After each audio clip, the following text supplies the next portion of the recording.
সবুজ পাতার ফাঁকে তাজা পেয়ারার ঘ্রাণ আর জলের বুকে ভেসে চলা একের পর এক কাঠের নৌকা দেখে মনে হতে পারে এটি থাইল্যান্ড কিংবা ব্যাংককের কোনো ভাসমান বাজার, কিন্তু তা নয়, এটি আমাদের দেশেরই ভাসমান পেয়ারা বাজার।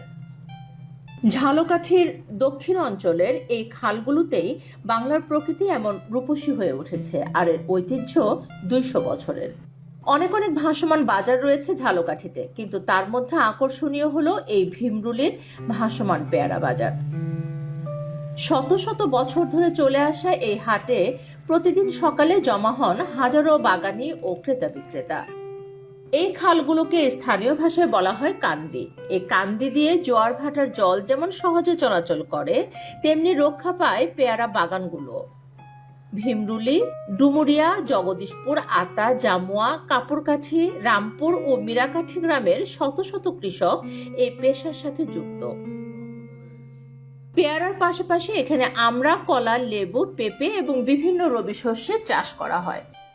রোদ হোক কিংবা মুষলধারে বৃষ্টি, পলিমাটির এই সন্তানদের থামাইকে আবহাওয়ার প্রতিকূলতাকে জয় করেই বছরের পর বছর এই ঐতিহ্য ধরে রেখেছেন ভীমরুলি, ডুমুরিয়া, জগদীশপুরের শত শত চাষি।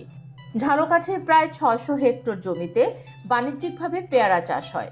আষাঢ় ও শ্রাবণ মাস হলো পেয়ারার মূল মৌসুম, আর ভাদ্র মাস পর্যন্ত পেয়ারা বেচাকেনায় মুখর থাকে পুরো এলাকা।